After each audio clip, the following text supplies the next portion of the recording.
So finally, I'm going to go over what I consider to be the top 10 biggest mistakes that I see guys make, generally speaking, when they're dating women or trying to date women. Some of these scenarios will be if you're at a bar, some will be if you are at a cafe, some are just in your head in general. So keep in mind where the location is, what the scenario is, and never do these mistakes. Never make these mistakes yourself. I'm telling you now so you can not do them. So they're very, very, very important. Whenever I used to teach a whole lot, before I started my company now, I used to go into field work whenever I was still studying, and I would do what was called field work. Field work is whenever I take guys out and I watch them in field, watch them in a bar or in a cafe or talk to a girl during the daytime walking down the street, and I would assess everything that they're doing wrong. Well, I got so good at that I could walk into a room full of new students, look around the room, and go, all right, I can tell you right now the three biggest problems that you guys are going to have. I'll tell you now, and I can tell you specifically which one of you are going to make these mistakes. And it got to be such a common theme and such an obvious indicator for me that I was able to point out who would make which mistakes. So, and these are show-stopping mistakes. These are mistakes that when you make these mistakes, you project the wrong thing and you screw up the entire interaction. Especially when you're at a bar, you will make a lot of these mistakes. Let's start with number one. Number one is pecking. Pecking is whenever you lean forward to talk to somebody, lean at your hips, and then lean back whenever you're done. And then lean forward to listen, and then lean back whenever you're done. So you look like a little chicken pecking back and forth. I'm not sure who coined this term the first time, but it is a very phenomenally common mistake that I see a whole lot of guys make.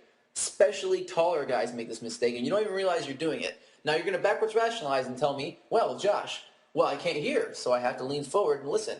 I don't care if you can't hear. In the beginning of an interaction, it doesn't matter if you hear. You're just rationalizing that so you can lean in and you can actually get the content because you think that your attraction lies on what comes out of your mouth. But it doesn't rely on what comes out of your mouth. It relies mostly on your body language, especially in the beginning of an interaction, especially at a bar, and especially at a loud place like a club. And guess what? Whenever you lean forward and you're trying really hard to hear what they have to say, or you do all of the work to get your mouth as close to their ear as possible before you start talking to them, you're projecting that you will do whatever it takes to make sure that they sit there and listen to you because you're not worth talking to. And you think that what you have to say is so unvaluable, just unvaluable, not valuable whatsoever, that you're willing to do all the work for them. Pecking is a massive mistake. Don't do it. If you can't hear someone in a bar, lean perpendicular to them. So lean at a 90-degree angle away from them, not away from them completely, but to side. So if they're facing you directly, lean to the left or lean to the right and point to your ear. Now make them lean forward and talk into your ear. Again, leading the body and the mind will follow. In this case means that they will begin to peck on you. When they start to peck at you and start to talk into your ear, not only does it affect everyone who's watching you, so every girl who sees you do that, or sees her do that, will think that you're very attractive and that you're doing something right and that you're confident, but also it makes the girl who's actually doing the action feel like she's more attracted to you. Do not peck, number one. Number two, being needy at all during the beginning of an interaction. During the stage of attraction, you cannot be needy. You can walk into an interaction, and if she walks away, tough shit. Not a big deal. You can't invest anything until you get into rapport. In the beginning of an interaction, just consider it all fun. Consider it that you have nothing to lose because you didn't know her 5 minutes ago, and now you don't know her still. So you didn't lose anything. You only lose whenever you begin to build rapport, and then if you screw something up. Do not be outcome dependent. Be outcome independent. Try to be free of what you think is going to happen. Free of what you want to happen, rather. And if you're free of what you want to have happen in the ultimate end, and you just focus on the moment and being a boy and being attractive and going through these different stages and making sure you've done the things you need to do, then you will succeed. You will not project neediness. Number three, giving too much positive body language too fast or giving positive body language for no reason. Do not do this. If you give positive body language, that means that you face her directly with your shoulders square to her. Too many guys walk up to girls they don't know and give them positive body language. What this projects is, hey, I like you, and I'm willing to go for it, but I'm also not going to make you chase me whatsoever. Here I am, take it or leave it. And of course, she's going to leave it, because if she takes it, that's a massive commitment. So instead, you need to change your body language up. Lean to either over your shoulder a little bit to the left, a little bit over your shoulder to the right, or if you face her directly, lean back on your feet a little bit. Don't lean forward or back with your hips at all.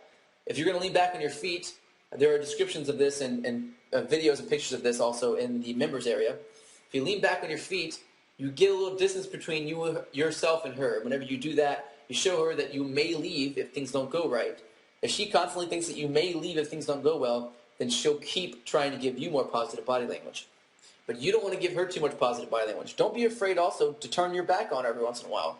If you're playing and being fun, which you should be doing during the attraction phase of the interaction, which is when you do this in the first place, you should be willing to say a quick joke where she's laughing and then turn around and physically maybe take a couple steps away, then turn back around again smiling and come back. This will increase attraction through body language very quickly. So make sure you do that. Also, don't give positive body language whenever she does something that you don't like. Give her negative body language when she does something that you don't like.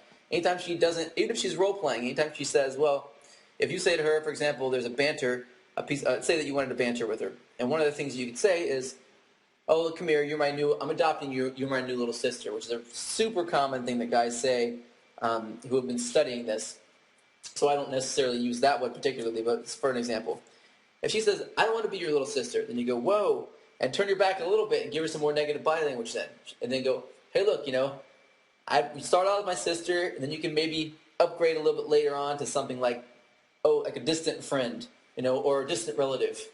So kind of role play with her, but don't give her positive body language at the same time if she gives you a negative, even a playfully negative response. Number 4, don't be too cool for school. Don't be so cool that you can't talk to women. If you're too cool to talk to women, you're too cool to make out with them. You're too cool to sleep with them. You're too cool to be with them.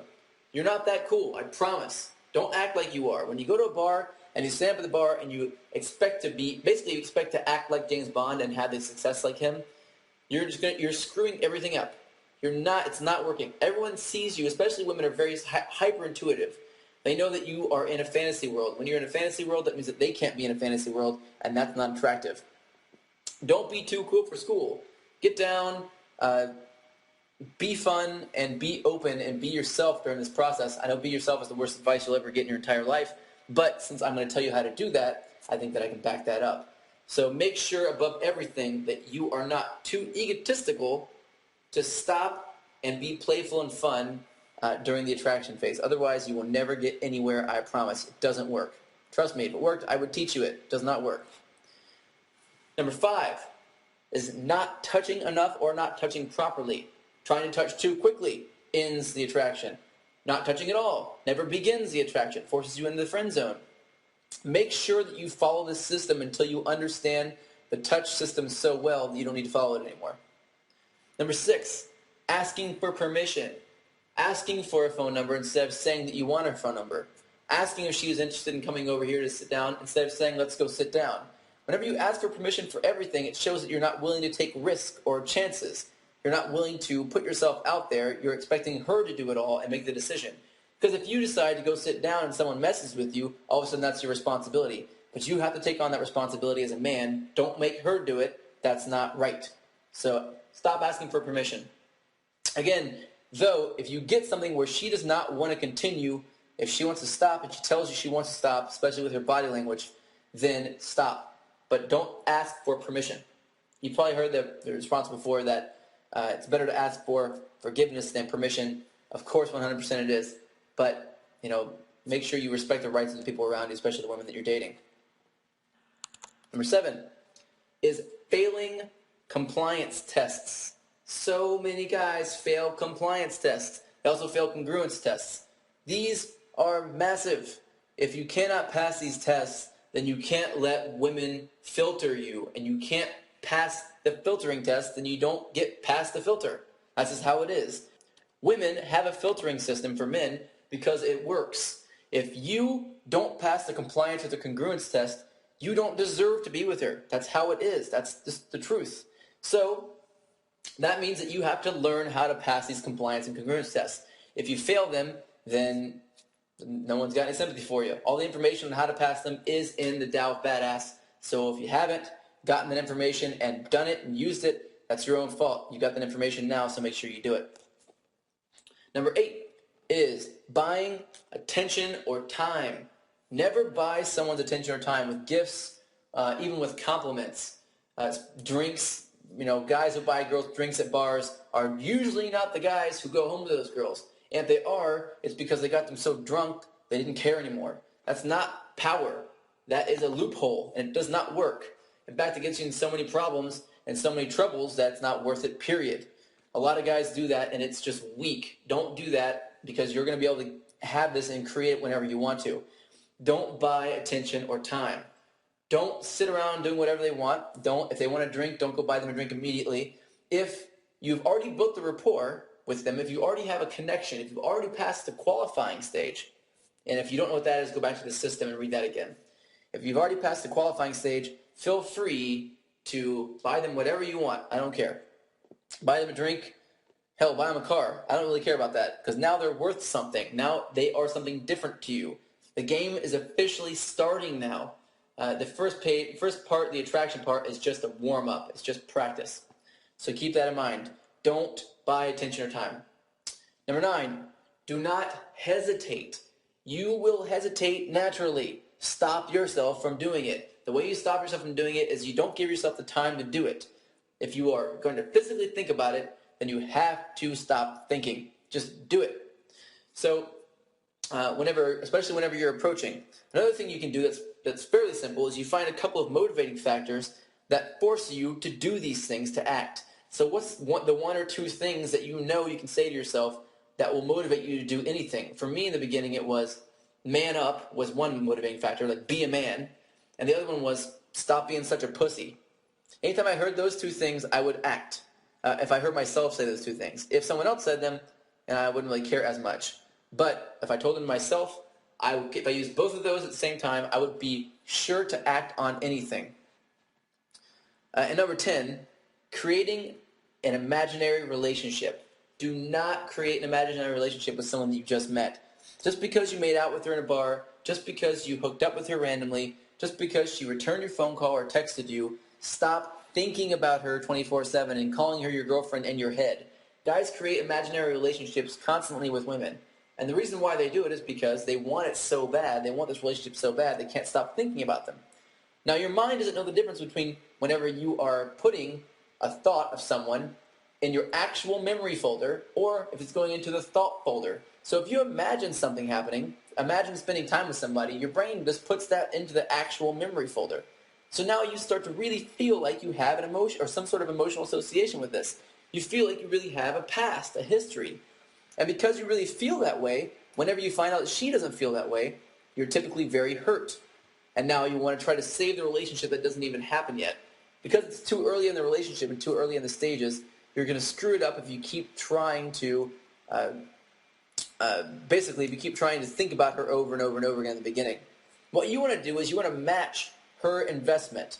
Is she thinking about you all the time? You want to think about her about that many times too, about that much. Assume in the beginning that she has lots of options though.